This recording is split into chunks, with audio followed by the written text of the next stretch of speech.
Let's get started for our paper room and this session. So our speaker will talk about his real life experience in agile development with the agile software development with the real experience for years. So please welcome our Joe Dickson.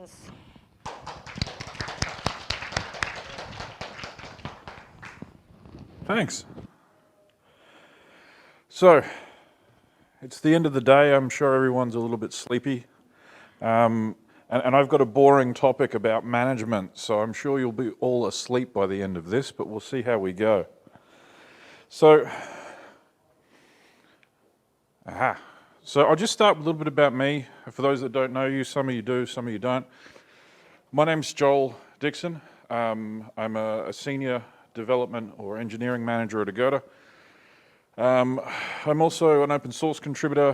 One of the big projects I contribute to is NUnit. I'm also a member of the .NET Thailand community. If you're passionate about software development, there's a Facebook group I recommend you join. And I've been coming to Thailand for about 12 years for business. I'm originally from Australia, but I live in Bangkok now. And I like beer and sport. Watching sport, not playing sport. I don't know if you can tell. I'm an engineering manager. But what is an engineering manager? What does an engineering manager do? So I'm going to start by giving you a bit of context about myself. So what I do as an engineering manager, I can sum it up in one sentence what an engineering manager does. And that is an engineering manager builds awesome teams. Well, that's what an engineering manager does at Agoda, at least. This is kind of similar to the role of Scrum Master that we see in Scrum, but there's a few differences, a few extra things that we do.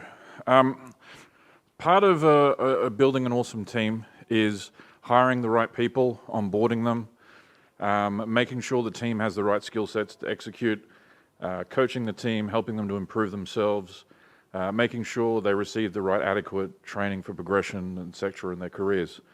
So that's kind of a quick summary. So probably about 30% of my time is spent on hiring. We're not going to talk about hiring today, though. We're going to talk about the other part of my job, the 70%. So about team building and coaching, and yeah. So what is an awesome team? These things that I build. So if you look at Google's definition, Google has a great article I'd recommend reading on their rework site.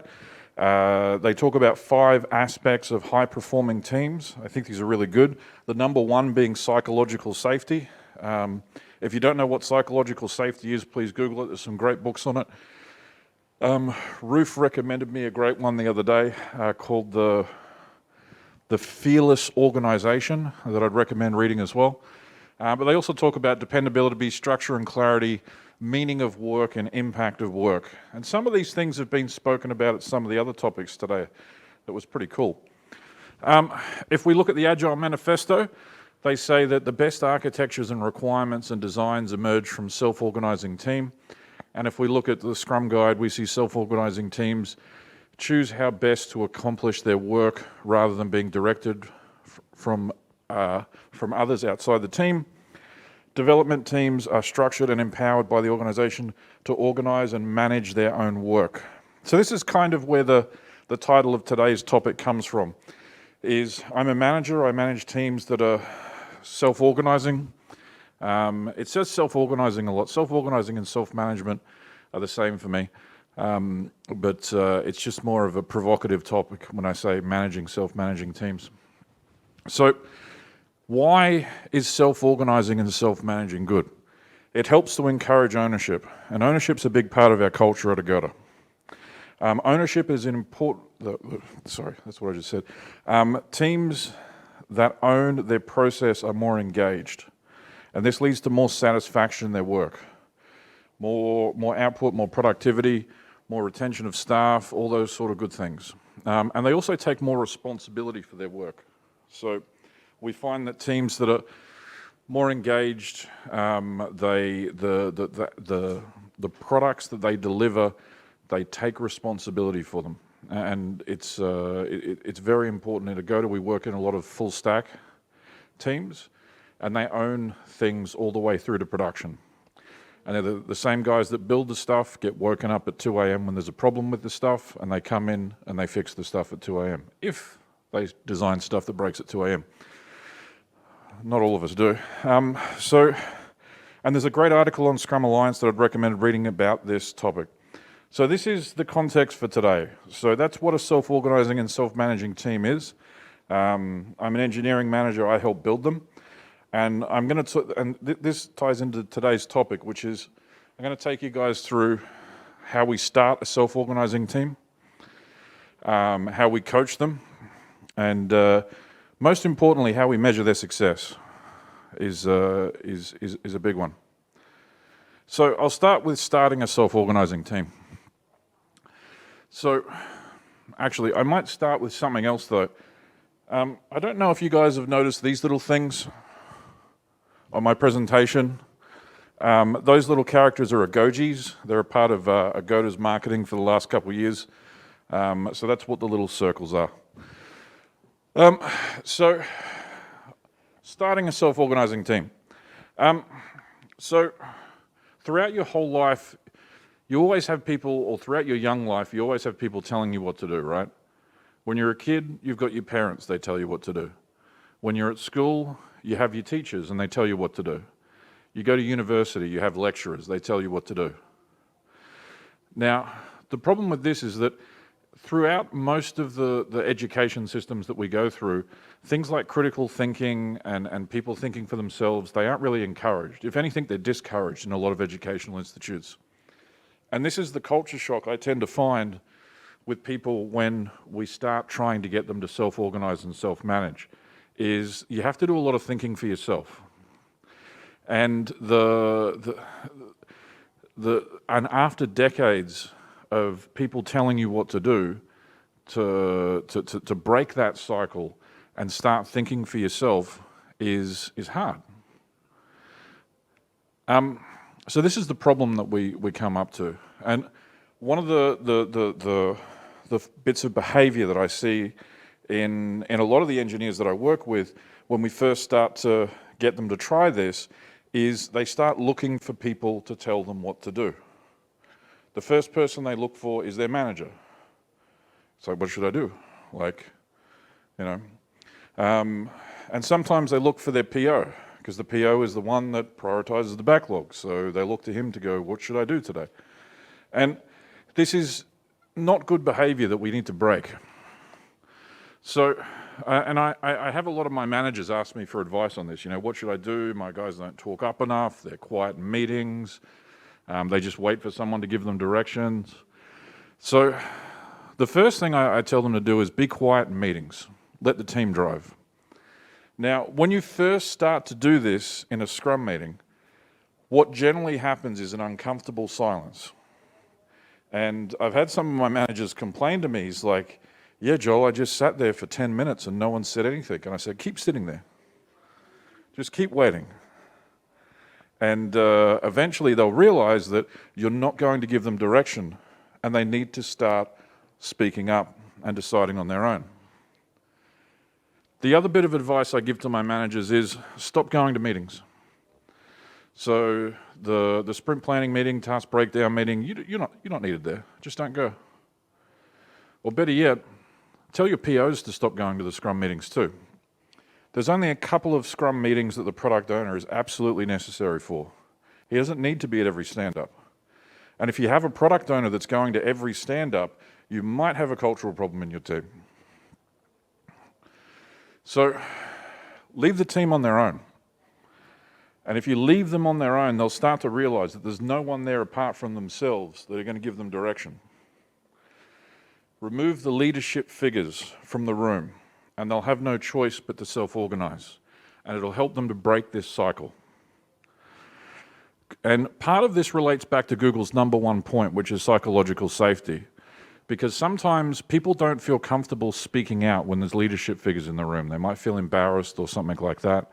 So by leaving the team on their own, without their manager around, without their PO around, sometimes they feel more comfortable speaking up. Although, if you do have that problem, it's something that you should address too, because your engineers should feel comfortable speaking out in front of anyone, their manager, their PO, even their CTO. So, now we've started a self-organizing team. We have a team that goes to meetings, they collaborate, they speak up, they interact, they talk. They can function in most meetings without their manager or their PO. So, what comes next? So, now I'm going to talk about coaching a self-organizing team. So, where this gets hard is, how do you manage a team who manages themselves? So, the team isn't omnipotent. They don't have all the skills they need. So they do need some training and some coaching, occasionally some direction. And one of the core aspects of a self-organizing team is that they're masters of their own destiny. They take ownership, and that's an important part of culture. So how do you help them grow without taking their ownership away? That's the tricky question. So dictating direction destroys ownership. If you tell someone to do X, they may do it because their manager told them, not because it's the best thing to do. So if people do things, they need to understand why they're doing them. And I'll give you guys an example of a mistake that I made a few years back. I was working with a Scrum team, and they had a problem where they always had a lack of ability to parallelize the stories they were working on, okay? And one of the reasons for this is because the subtasks they had were really large. So they were creating tasks that would take, 5 days to complete. And so it's really hard to split up the work, get things done in parallel. It ended up to a lot of sprints where you have nothing done, but many stories almost done. Almost done is my favorite term in Scrum. I get it all the time. Are we done yet? We're almost done. I hear it in so many retrospectives. So one of the things that we did is I recommended that the team limit the subtasks to 8 hours. And if they were larger than 8 hours, break them down into smaller tasks and give that a go. And then I was working with the team a few sprints later, and I was talking to one of the guys, and I said to him, how long is this task going to take? And he's like, well, it's going to take about 3 days. And I said, but the estimate on it is 8 hours. And he's like, yes, because my manager told me not to have a subtask with more than 8 hour estimate on it. And this is the thing, if people don't believe it, if people don't believe in what they're doing, they're not going to take ownership over it. It's not going to mean anything to them. And this is what you need to watch out for in managing teams like this. So the team should understand the problem and choose the solution. Other people shouldn't be choosing it for them. And in this case, the engineer in question, he just didn't understand the problem. And that was the biggest problem. As a manager, you can help them see the problem, but the direction needs to come from the team. The team should take ownership. So, techniques for helping people see a problem. One of the things that I recommend managers do is ask questions. So, in this example, what I probably should have done is talk to the team and say, well, why is our sprint completion rate low? Because we have a lot of long-running tasks is the answer. Only one person can work on this leads to many almost done stories. And the next question is, do we have a lot of long-running tasks? Answer, our tasks are very big and take a long time to complete. How do we fix this? You can use this method of asking questions to people to try and draw them to the problem. And then once they can see the problem, then they'll be able to come up with a solution themselves. There's also, this kind of comes from a technique that I love called the 5 whys. It's on Wiki if you want to read about it. It's basically one of the things that they say in this theory is that if you ask the question why within five times, you will always get to the root cause of whatever problem you've got. And I use it a lot. Most of the time, you don't need to get to 5. Usually it's about 2 or 3 and you get to the root cause of the problem. So you also need to take care in giving them process. So as, someone that has a lot of experience, you've probably seen the problems that they're encountering before. And you know how to fix them. But if you just give them process and you say, do this and it will fix your problem, again, we'll have that problem that we just spoke about, where the reason people are doing things is not because they see the value, it's because their manager told them. So one of the methods that I use to help with this is when I give people process, I use shuhari in explaining what they should do with it. So to make sure that in the message it's implicit that they have ownership over this and they should be changing it. So who here knows what shuhari is? A few people? Yeah, I know you do. I learn it from you guys. So shuhari is it's a lean concept of process adoption, and it's what I tell my guys. It's like, I'm going to give you a process, but what I want you to do is apply shuhari to it. So how this is going to work is the first part of shuhari is shu, which is process adoption or follow the rules or the foundation. The second part is ha, which is where you've followed the process, you understand the process, and now you break the rules. And the last part is the mastery, which is where you throw the rule book out the window and you make the rules. And by giving them this message, it's implicit that it's my expectation that it's up to them to own this and to take control over it and change it. One of the things, I remember reading a study of the Visual Studio teams at Microsoft in about, I think it was 2013 or 14, and they'd taken Scrum process and they'd iterated on it for 3 years.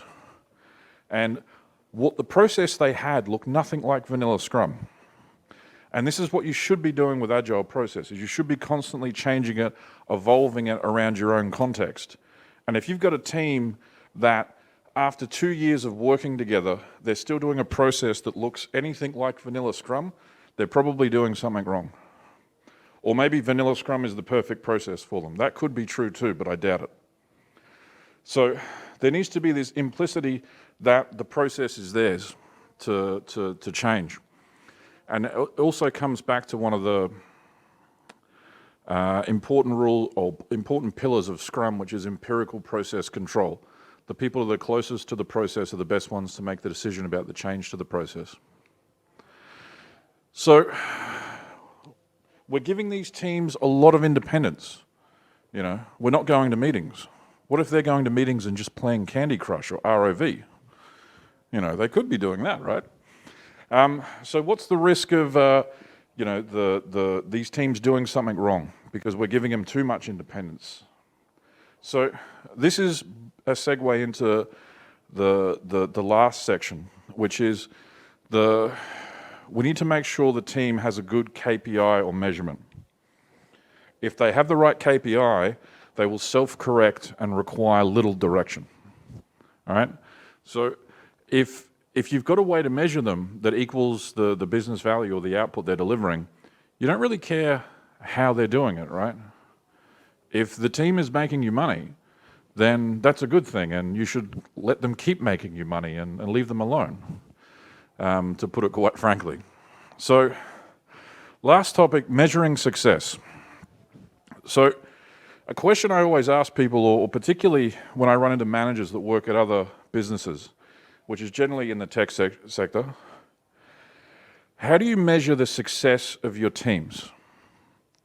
Or the way we should put it is, how do your teams measure their success? Because remember, it's self-organizing teams, right? They should be measuring their own success.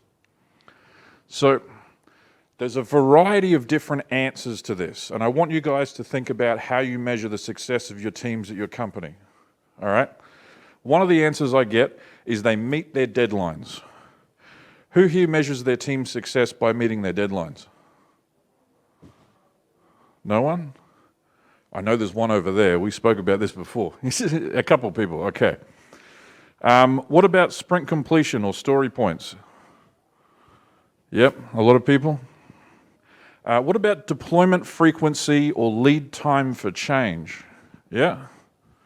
Okay. What about business metrics or KPIs? A few people? Okay.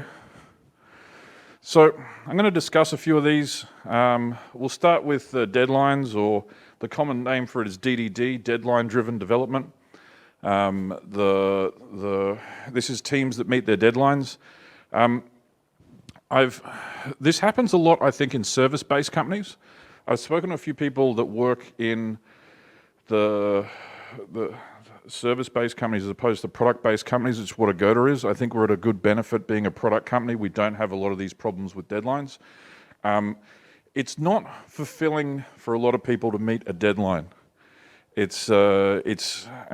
can be quite stressful. And deadlines don't always equal business value too. You may meet a contract, but how much revenue or value does that generate for the company? You know, developers working in this kind of environment are usually pretty disconnected from the business, is what I've seen anyway. Devops Metrics is the other one that I mentioned. This is another article from Google. They publish a lot of articles, but there's also Microsoft subscribes to these metrics. They call them slightly different names though. They're interesting metrics. Deployment frequency, lead time for changes, change failure rate, time to restore service. They're pretty cool metrics. For me, they don't really give a measure of success, because while these might measure the health of a team, none of these are really connected to business value. Like, if I can live a change in an hour, that's really cool. But if the changes that I'm living aren't delivering business value, then there's no business value there. So there's no real measure of business value in these. Scrum metrics, so these are cool, but again, it's more about the health of a team here.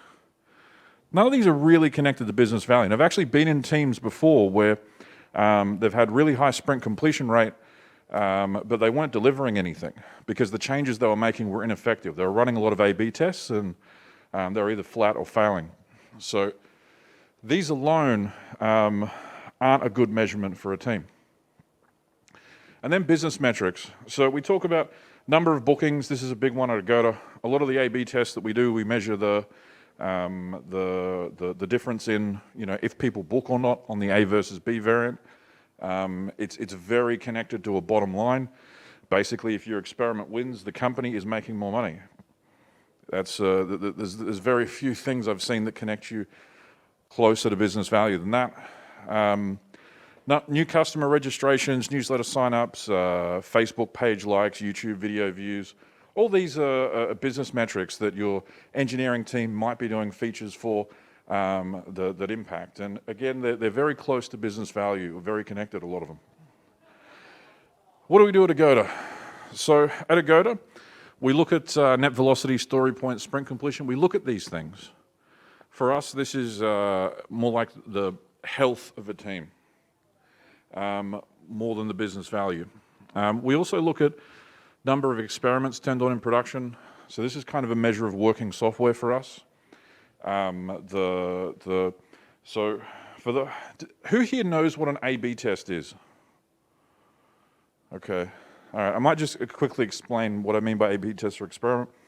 So on the agoda.com website right now, we run A/B tests. So an A/B test means 50% of the users will see the B variant, the new version, and 50% will see the A variant, the old version.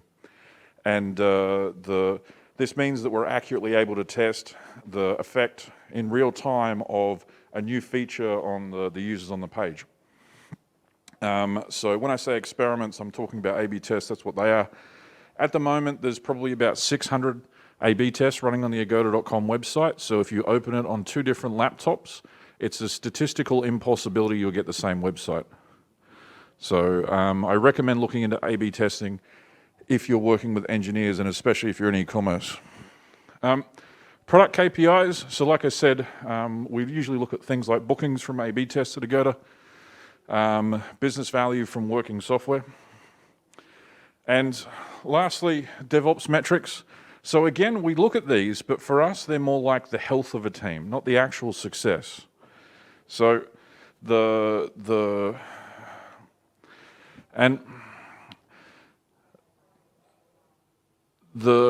things like the Devops metrics, like I was saying, they're used for teams to measure their own progress. You shouldn't use these. Oh, sorry.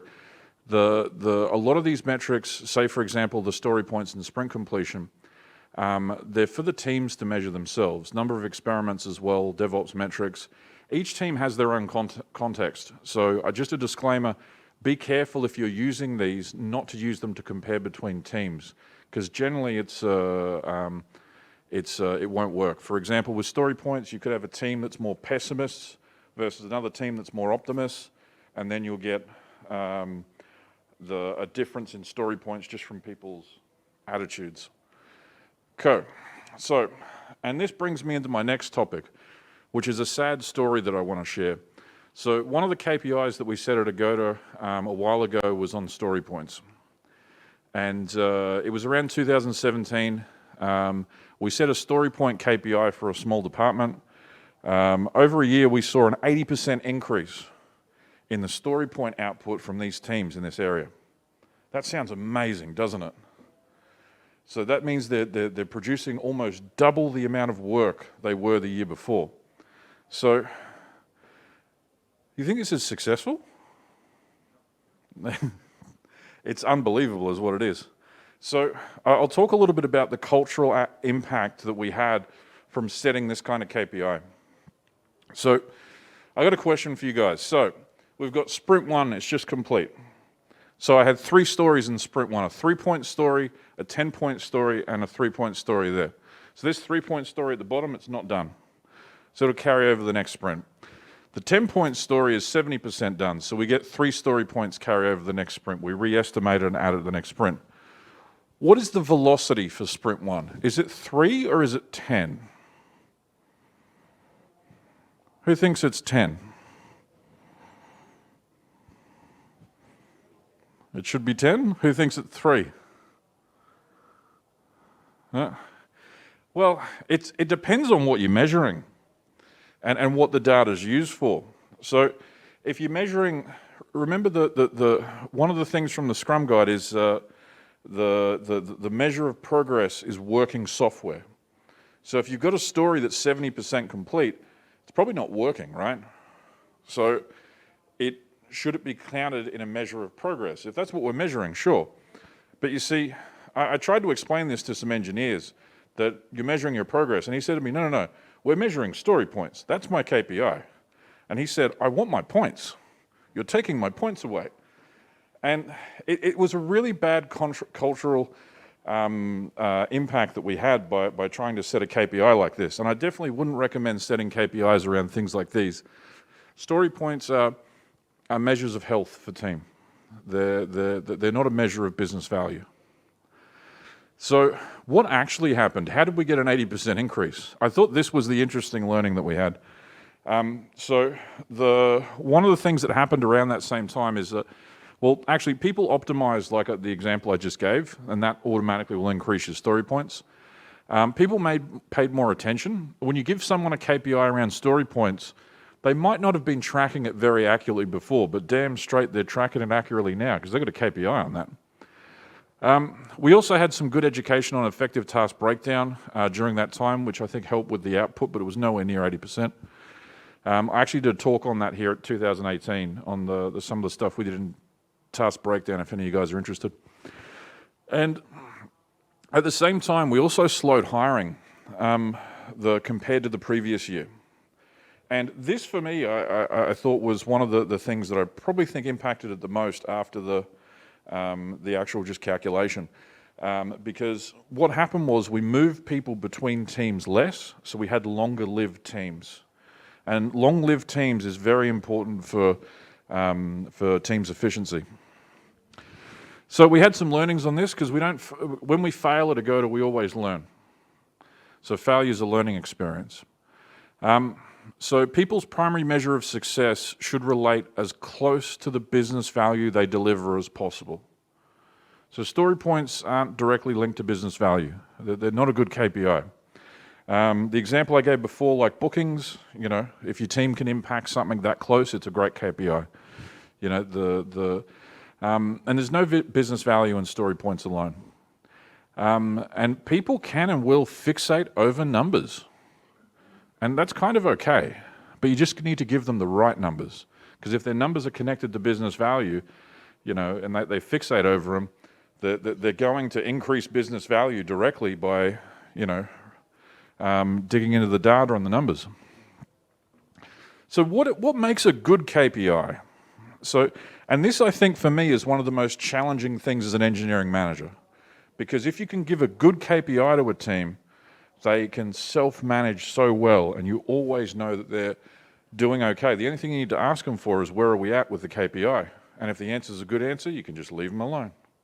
It helps you scale really well. So instantly and easily measurable. This is really important. And the best thing about instantly and easily measurable is it can also use to gamification. And I was talking before about people that they just naturally fixate over numbers. If you can gamify it for them, they'll go crazy. And you'll get way more productivity out of them. And that productivity will be directly linked to business value.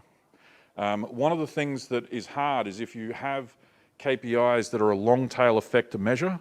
Say, for example, you do a change now, in 3 weeks' time, you know that it's made a difference. That's pretty sad. You know, there's not that instant gratification. And so some of the things, if you do have a situation like that, sometimes what I've done in the past is have kind of like measurements that are more instantly measurable that will eventually lead to that business value. So something that's closer to the actual dev work that's happening. And KPIs should be applied to teams, not individuals. Individual KPIs can divide the team. You need to be careful with that. Can be tested. A/B tested is the best. You need to be careful with before and after measurements because with the before and after measurement, it can be affected by seasonality and other aspects as well. Sometimes we do before and after measurements because things are complex, but usually only when the impact is going to be like 2 or 3x or something like that, where it's like obvious that the change has had the impact. And connected to the business. People can connect their own work to the business plan or strategy. And this is kind of linked to Google's last 2 points, which is meaning of work and impact of work. If you can connect people's KPI of the team to the business bottom line or the impact of the business, there's more meaning to the work and they can see the impact. And this is really powerful. And lastly, it has to be achievable. So the team must be bought in. So one of the mistakes I've seen people make in the past is they hand a KPI to a team and go, this is your KPI for the quarter. And they walk away. And the team's like, how did they even get to this number? You know? So especially if we're talking about product KPIs, I usually get my POs to sit down with the team and I say to them, you have to sell these guys. You have to sell them your vision about how we're actually going to get to these numbers. And you need to show them the plan you've got from your backlog about how we're going to get to number X. And if they're not bought in, we change the KPI. Like, I'm that aggressive about it. I've never had to do that, though. Our POs at Agoda are pretty good. So, in summary, what did we learn today about managing a self-organizing team? So, leave the team on their own more, and tell your PO too as well. Ask questions instead of giving them direction. Avoid DDD. And give them a good KPI. And then you'll have a self-organizing team. Thanks. Anyone have a question? Please raise your hand.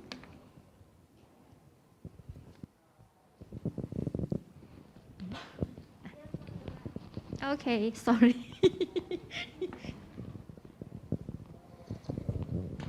Hello, thanks for sharing. Would like to ask on Normally, how long do you need to take to transform a team from the new team or non-self-organizing team to the self-organizing team? Depends on the people. I'd say at the very minimum, it needs to, and it also depends on your sprint cycle as well. You know, and I think that the sprint cycle is the important thing, because one of the things about your sprint cycle too, and actually Prawina did a really good talk about this a couple of years ago, about reducing the sprint cadence for teams that need help. Because you think about it, right, if you're doing 2-week sprints, which is just the norm, if you come up with a change to your process in your retrospective, you don't check if it's working for another 2 weeks. So you've got a really long cadence. So if you want to try changing your process and experimenting with things with a team, you might want to shorten that cadence for a small time. But yeah, I think it varies with the people. It could be a couple of sprints. It could be 6 months. It just depends. I find it used to be harder with younger people about 10 years ago, but I think my impression of the education system in the last 10 years is it's got better. Because the people I'm seeing coming out of university now compared to 10 years ago, they are a lot better in terms of the critical thinking and thinking for themselves. Yeah. Thank you.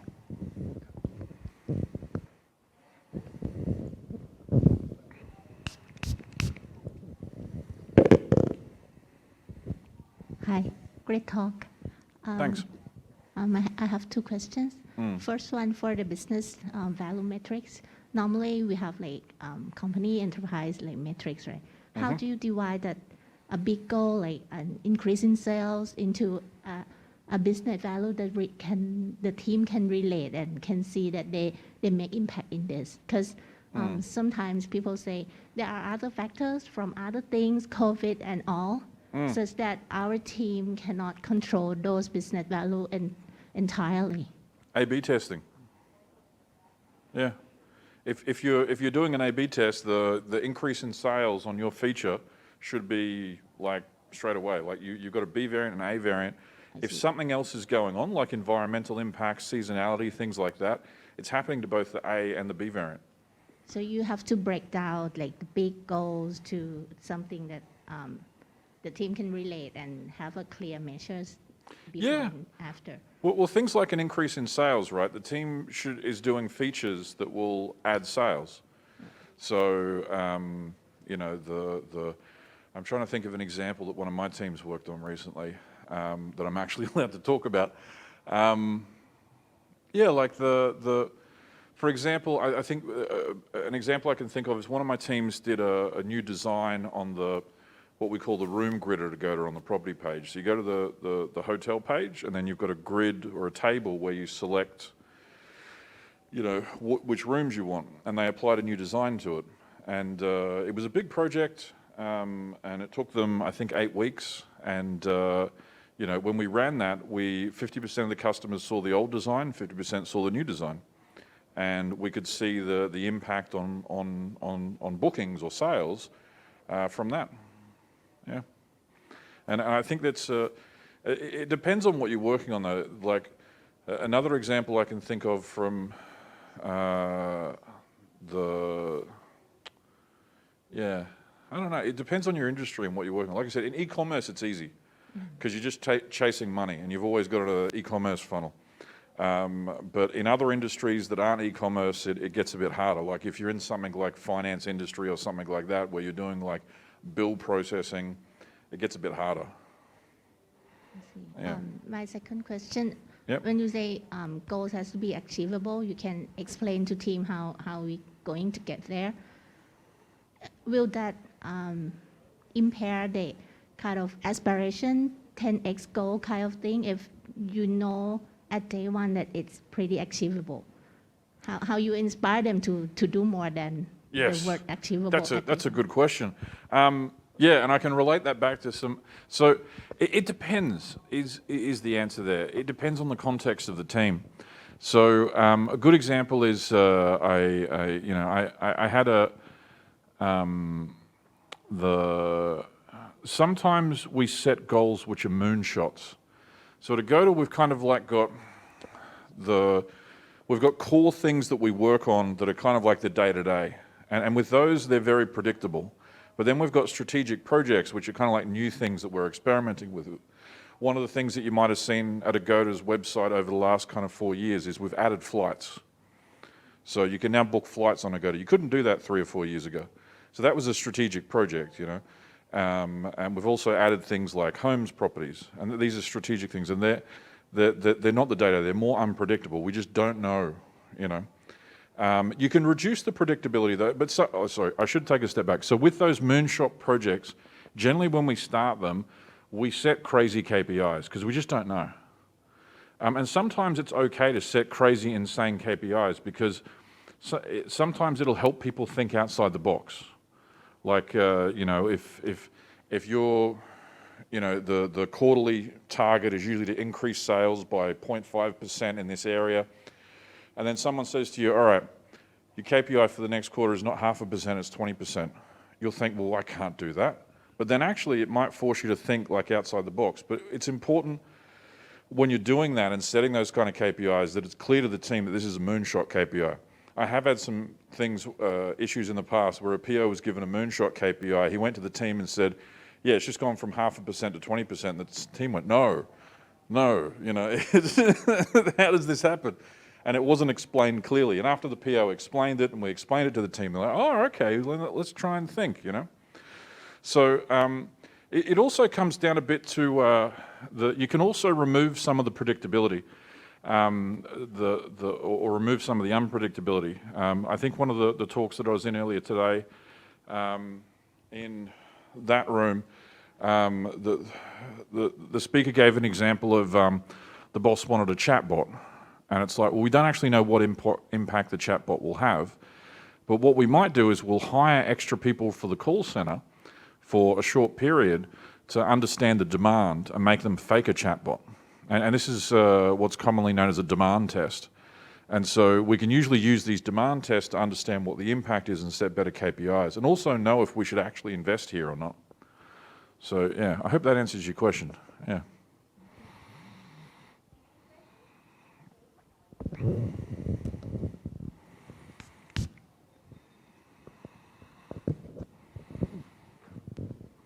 Great talk as always.